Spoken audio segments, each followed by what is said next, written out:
Have you ever wondered why certain people do exceptionally well when they are alone or have to deal with a small, familiar crowd?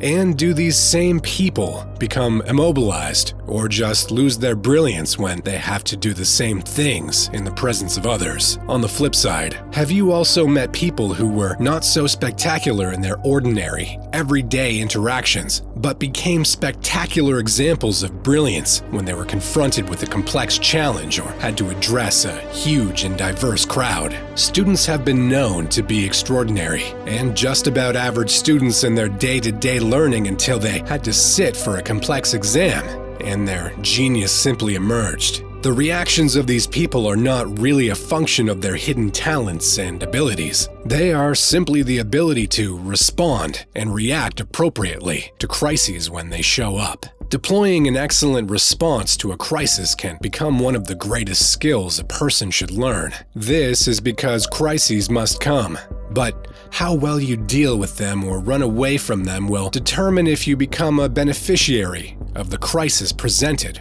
or not. There are 3 ways that crisis can be managed and even converted into outstanding opportunities. 1.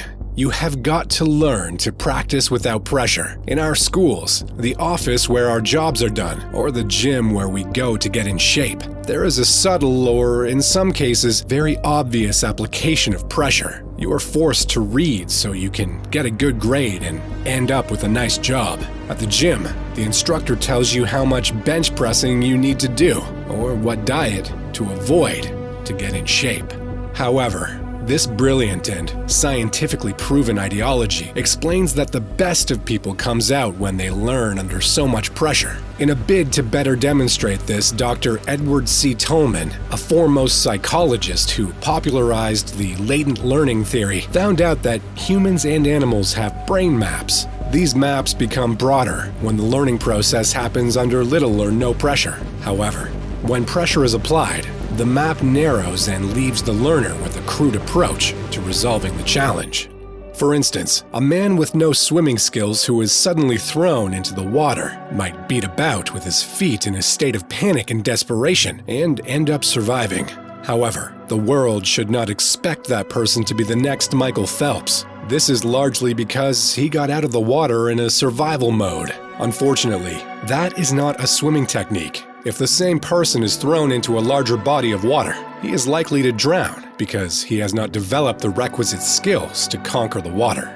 Edward Tolman explains that this happens because when learning happens under pressure, the narrowed brain map can only do so little when there is a real emergency. In his experiments, he used rats to find food in a maze. The rats that had eaten were able to perform that task much more quickly than those that were exposed to a long stretch of hunger. Of course, it wasn't necessarily the lack of food in these rats that made them slow. It was a narrowed brain map.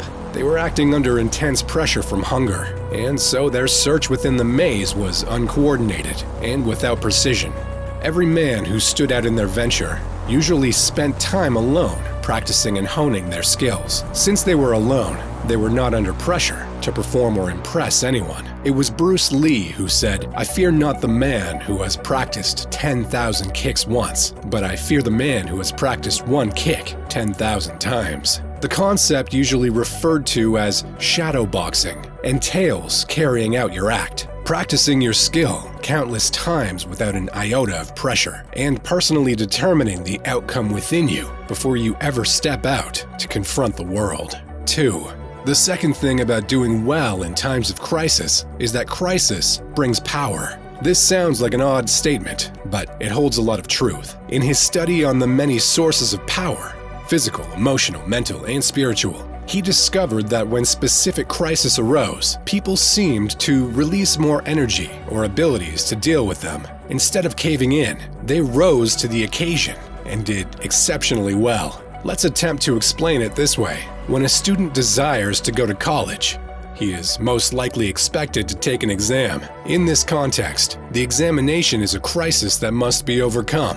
This student can turn down the opportunity to take the examinations and remain limited in his knowledge and in the opportunities that should have been available to him if he took the exam and went on to college. On the other hand, he can study for the exam and go all the way out for this, earning him a place in college, a degree after a few years, helpful relationships, and a better outcome in life. This means that all crises have within them hidden power and great possibilities. Usually, it is not uncommon to find unease or anxiety before a big moment, such as an exam, a presentation, a fight for a boxer, or a football game. This inward discomfort is not an invitation to flee, but rather an inward stimulus daring you to seize the bull by the horns and dare the impossible. A number of people have used this unease and anxiety as a way of measuring the fulfillment that they hope to derive from the crisis they are about to confront. According to Prescott Leckie, this emotional tinge is supposed to be used as a reinforcement and not as an indication to quit.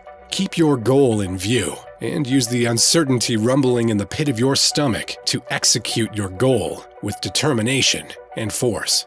3. Evaluate crisis objectively. Not every situation is life or death. Those who believe they can do something and those who believe they can't are both right, is a popular quote by Henry Ford. At the end of the day, our perception and perspective become our realities, because a man is what he thinks in his heart. The truth is, all crises come with a heightened level of excitement. However, how we channel this excitement matters a lot. The possibility of exaggerating a possible outcome of failure has led people not to try at all. It was Richard Branson who suggested that we must never say no to an opportunity, whether we know how to go about it or not. He advises that we take it and learn along the way. After all, a professor was once a preschooler. You must learn to sustain the right perspective, and instead of saying, "What if it fails?" say, "What if it succeeds?" Ask yourself, what is the worst that can happen? What is the worst that I can lose? If and when you carefully answer these questions, you are more likely to find out that you are properly making a mole out of an anthill. It is not as scary or dangerous as it looks. It is simply your perception misinterpreting a picture of you. If you enjoyed this video, then you would want to know how to take what you have learned to draw out the best version of yourself and make the most of your life. If this is something that you want to know, then be sure to stick around for the next video. Go and win now and every single time. Thank you for watching.